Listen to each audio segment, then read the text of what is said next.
When young savages from the most wicked blocks in North Philly start thinking a name holds more weight than freedom, it gets deeper than studio time and streams. When a Lil Stepper feels he gotta crash out to prove he really likes that, it gets wicked. Families get hurt, headlines pop off, and bro seals his fate before he even hits 18. This is the story of how Reek12hunnit caught 2 bodies in one day. North Philly nightmare. Reek12hunnit came up out of North Philly, where 12th and Susquehanna got more trauma on the corners than some war zones. Born to a 16-year-old mom, his pops ain't even make it to see Lil Bro turn 2. Reek's life was cracked before he could even stand straight. The streets took his pops when he was still in Pampers. Bullets did what the system started. Bro had been in and out the box, and the short time he wasn't, it ended with shells flying. Reek never had a chance to know him, just stories and a legacy of violence that eventually caught up to him too. Still, Reek called his upbringing normal by North Philly standards. He stayed posted on the block with the youngins, watching OGs push weight, soaking up the street code like it was gospel. That block raised him, taught him what survival looked like.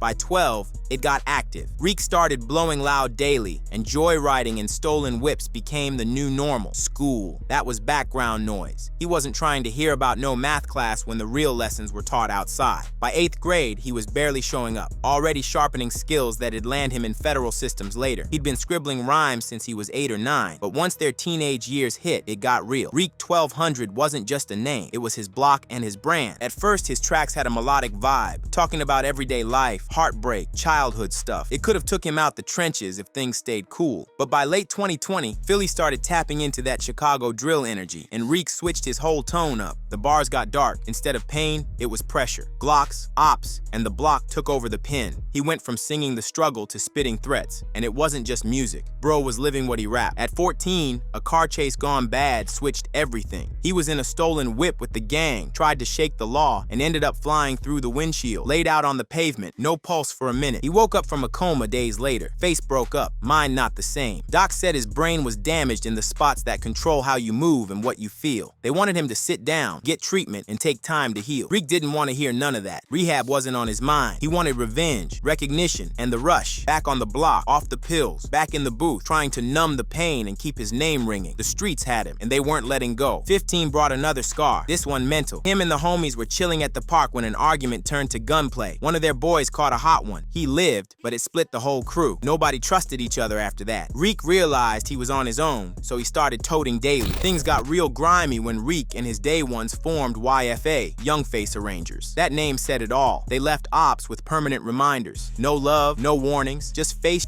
and body bags. YFA started making noise, even linked up with West Philly's YBC or Young Bag Chasers, a gang that really lived what they rapped. Reek started dropping clips with them, flexing sticks, throwing disses, and naming blocks. There wasn't any separation between rap and war. It was all one. They even had a vlog where all went gangstar and 3 slangs and stuff everywhere. Tracks like Oh No and Head Crackers told the whole story. Reek wasn't just rapping. He was documenting hits, throwing on wax, and giving prosecutors a highlight reel. Every lyric was a risk. Every video was a case. Blood on the blocks. May 25th, 2021 started like any other day in North Philly. But by nightfall, 2 families were broken forever, and a 17-year-old crash out had sealed his fate behind decisions he couldn't ever take back. Reek and 2 of his gang slid out that evening, fully strapped, on a mission to catch ops lacking. Anybody who disrespected the set or stepped over boundaries. First stop, 3900 block of Poplar Street in West Philly, a known ops zone where bodies could drop and stripes could be earned if the drill hit. Around 7:30 p.m., they touched down in a stolen green SUV, masked up, eyes peeled for targets. That's when they saw 18-year-old Nasir Marx walking solo. He wasn't an op, just a kid 2 weeks from graduation, headed to college. But at that moment, Reek and his gang thought he was one. No questions, no words. They upped and fired. Nasir tried to run, but the bullets caught him. He collapsed right there on Poplar. Cops pulled up and threw him in the back of their cruiser, racing him to Penn Presby, but the streets had already stamped his fate. Nasir, that same night, another innocent soul lost to a war he wasn't part of. Reek and his crew peeled off, leaving behind shell casings and camera footage, evidence the feds would later use to build the body count against them, but they ain't even pausing. Just 30 minutes later, they were already plotting the next move. Next stop, 2500 block of North Sydenham Street back in North Philly. 15-year-old Kanye Pitman, aka Young Bull from the back block, was out chillin', not knowing on the way. This time it wasn't mistaken identity. Kanye had street ties. The ops wanted his head. The hit was brutal. Over 30 rounds rang out. They lit that block up like it was a war zone. Kanye hit the ground, barely breathing. Officers on scene ain't waiting for no ambulance. They scooped him and pushed straight to Temple, but the wounds were way too deep. Too many slugs. Kanye was pronounced gone before 8:15 p.m. Reek's second body in less than an hour. The crime scene was chaos. Multiple used. Shell cases all over both sides of the street. A laser sight dropped by one of the gave detectives a key lead. Home security cameras from nearby cribs caught the whole thing, locking in visuals to go with the ballistics and eyewitnesses. Reek's double drill showed more than recklessness. It showed he wasn't thinking like a normal kid no more. That brain injury from his crash might have flipped a switch. Either way, he moved with no remorse. By the end of that night, Philly's body count had hit 206. Two of those names, Nasir Marx and Kanye Pitman, fell to a 15-year-old who let the streets write his story in blood. On the run. After the two bodies dropped, Reek vanished into Philly's underground. He wasn't posted up in any typical trap house either. He had access to a network of safe spots, abandoned cribs, hush-hush Airbnbs, and stash pads that moved just like the money did. If you had enough paper, you didn't have to lay low in a grimy basement. You could duck the law with style. But Reek wasn't using his time on the run to reflect or make peace with what he did. Nah, he stayed locked in on the music. Studio setups followed him wherever he went. He kept recording bangers while his face was on wanted posters, proving he ain't give two about the law or the risk of documenting dirt on wax. Matter of fact, some of his biggest tracks, they dropped while he was actively wanted for double homicide. Even with the whole city looking for him, Reek ain't slowed down. He slid coded lyrics into his songs, sneaky references that only the streets and the law would catch, bars that low-key hinted at the drills. It wasn't just music, it was a message to ops, to fans, to cops. He was letting everybody know he was still outside, still active, still running. That little dish your homie too, that ain't none cause he camper. Christmas time I tell my gift wrap me a clapper. My I told him bring his head back on the platter, make sure it's splatter. Wander Franco hit his like I'm a batter. That Millie pumped the hole in his chest like we did CPR. Don't need no scoops in the two beams, you can see from afar. You talk about get back at them youngers that got stuck up in that car. They yelling breathe, baby breathe, cause his little ones got torn apart. You can't get high with us. You can't get high with us. Oh yeah, they can't get high with us.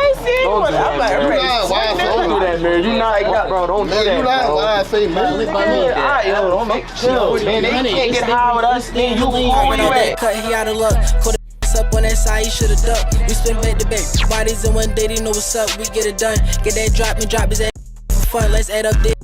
Bro ain't see it coming, oh let's knock. They know we here splitters. Working on that block, they on the run, we let it dump. YFA young face ranger, super active, what you want? Caught them blacking that there like we hopping out and having fun. We got high now, they trying the beef. Ain't no copping out, we catch him on that side. The tracks hit for more than just sound. They kept his street stock high, fed his ego, and gave him that twisted sense of pride, like he was stamping his name into the city's bloodline. Every bar felt like a flex, not just on beats, but on bodies. And right in the middle of it all, his daughter was born, a moment that could have been life-changing. Bro pulled up to the hospital, held his lil' girl once, looked her in the eyes, and then dipped. No diapers, no lullabies. Reek went ghost again, straight back to the shadows, choosing the street life over fatherhood like it was a foregone decision. Meanwhile, the boys in blue were closing in. Philly PD wasn't just watching corners. They were tapping phones, tracking socials, leaning on anybody close to him. If you gave Reek a plate or a place to crash, you was a target. And once the feds stepped in, it got even deeper. This wasn't just a local problem anymore. The government wanted to make a point. By July 2022, the walls caved in. They had been building a case since day one, gathering data, matching ballistics, tracing phones, catching faces on cameras. All they needed was the right moment, and it came on what looked like a regular traffic stop. Reek could have given up easily, but he peeled off instead, took them on a chase, fast, reckless, desperate. That was his last ride as a free man.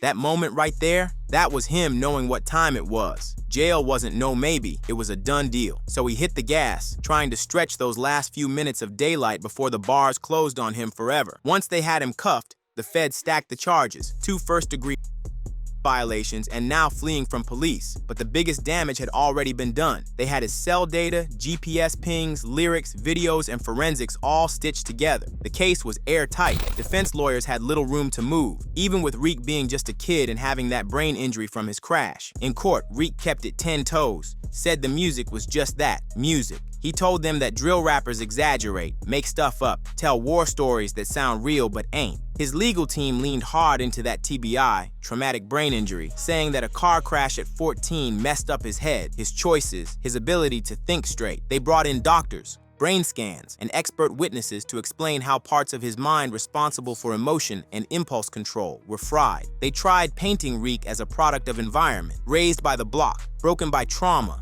and just a kid with no real guidance. But the DA wasn't buying it. They flipped the whole story, showed how Reek planned both drills, how he spun the block with purpose, not confusion. They highlighted the 30-minute gap between both, not as hesitation, but as calculation. That was all the jury needed. When it came time to decide, the jury didn't take long. Guilty on both counts of first degree. Add in the firearm charges, and Reek was buried under a sentence before he even turned 18. The bars he spit on tracks became evidence. The choices he made in the streets, they became his sentences. Life behind bars. When the gavel dropped, it hit like a gun, echoing through the courtroom while two families who'd waited over a year for justice finally got a verdict. On the other side, Reek's people sat in silence, facing the truth. Their 15-year-old wouldn't be coming home. He got 35 to life, no parole until 2057. If he made it through the PA prison system, he'd be 53 by the time he even saw daylight. But Reek's sentencing wasn't just about his fate. It was a loud warning to every young person in the drill scene. There's a line between rap and real life, and if you cross it, the system will turn your lyrics into a life sentence. At the sentencing hearing, both victims' families came through. They didn't just cry, they spoke pain into the room. Nasir Marx's pops broke down, talking about how his son was supposed to be the first to go to college. Kanye Pitman's people painted the kind of heartbreak that doesn't fade. Reek's conviction hit Philly's drill scene like a brick wall. Rappers started to realize, them bars you spit, they could end up in court next to your mother.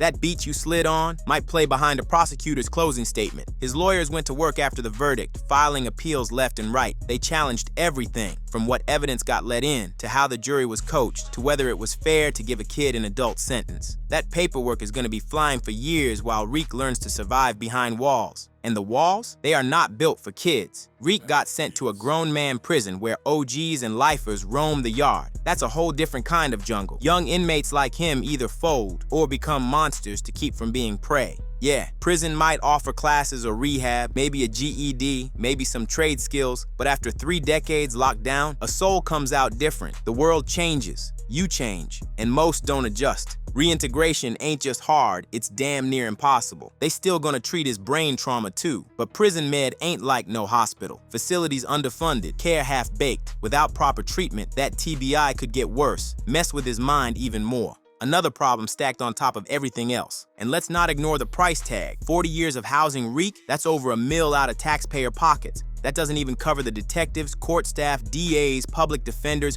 or the victim services. All that money spent because a kid picked the streets over school, the Glock over guidance. Even after Reek got locked up, Philly rate didn't slow down. The block doesn't go quiet just because one is gone. The next youngin' is already trying to earn his name, looking for ops to score on. The violence ain't about one kid, it's a whole system that keeps reloading. YFA and YBC ain't stopped moving. Even after taking losses to the grave and the cell, younger ones stepped up. Same goals, same mindset. Reek's name didn't scare him off, it inspired him. Instead of a cautionary tale, it became a blueprint. Social media stayed lit with drill videos. Violence got views. Lyrics turned to leads. Cops scrolled just like fans, using bars to build cases. Reek's downfall showed how easy it is for a track to go from SoundCloud to evidence exhibit. Some folks in the city tried to flip the story. Community leaders, violence interrupters, they used Reek's case to push for programs, more resources, more ways to pull kids off the corner and into opportunity. But their message had to fight against the louder one, the culture that glamorizes death with every like,